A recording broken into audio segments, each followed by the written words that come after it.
The idea for Homelands came to me when I was hiking in the mountains. I came to rest by a lake and I was looking out at the water. And just that morning, I'd been reading about the migrant crisis that had been going on for years, as well as the turmoils in Afghanistan that had reached a fever pitch at the time. And I found myself thinking about two things.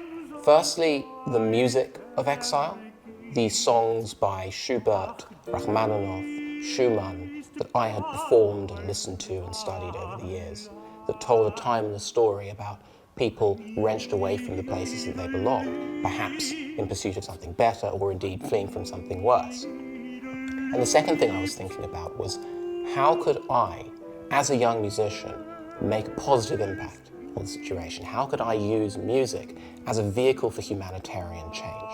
The initial project was to mount a concert. We had a number of singers, including Ian Bostridge. We had the actor Sir Simon Russell Beale doing poetry readings, and the concert was mounted in support of the 30 Birds Foundation, a charity that was helping to evacuate Afghan schoolgirls who'd been refugeed and were in hiding in Islamabad to a new life in Canada. The Homelands album was recorded in autumn 2022 on a magnificent Steinway D from Steinway & Sons in Marylebone.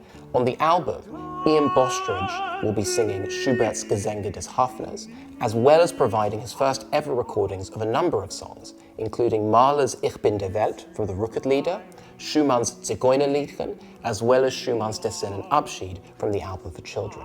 Royal Opera House soprano Jennifer France will be performing Fauré's timeless classic Les Berceaux from Trois Mélodies, as well as a selection of songs by Henri Duparc and an early song by Hugo Wolf called Der Schwalbenheimkehr, which he composed when he was just a teenager. BBC New Generation artist James Atkinson gives a very dark and powerful rendition of Schumann's Liederkreis, Opus 39, and Wonsick is performing a selection of Russian songs by Rachmaninoff and Tchaikovsky, as well as two Schubert songs, Der Wanderer and Wanderer's Nachtlied, and a song in his native Korean, O Sun, O Mountain.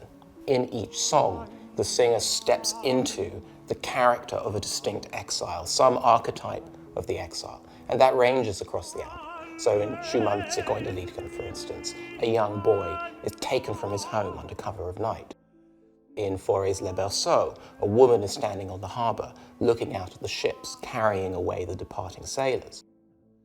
In the Korean song O Sun, or O Mountain in English, a young man at the height of the Korean War has to leave the village where he was born and raised, and he's looking back at it, knowing he has to go, but making a vow to himself that one day he will return, even if it's in death. These songs become kind of dramatic miniatures, these little scenes, these dramatic moments that explore the experiences of the exile.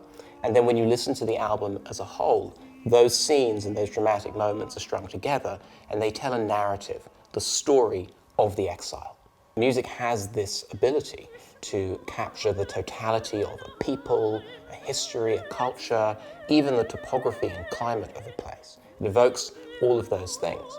And I think from the perspective of the exile, that's a very bittersweet feeling, because on the one hand there's a great sadness there. The music serves as a reminder of the places that you've left behind, that you know you may never go back to. But I also think that there might be solace in there as well, because so long as the music is there, so long as the music can be listened to, you can step back into that place, even if you're not physically there. And so the music functions as a kind of time capsule. Homelands really has been a magical journey, all the way from its inception to the concert to its release now with Rubicon Classics. But I have to say the most moving and inspirational aspect of this journey is that traveling along with us are all these schoolgirls from Afghanistan, these passionate, articulate, remarkable young women who have gone through tremendous hardship and faced immense obstacles in their path, but have remained absolutely positive and determined to build a better life for themselves and are succeeding in doing so. And the truth is that the story of this album is as much their story as it is that of the artists or the music.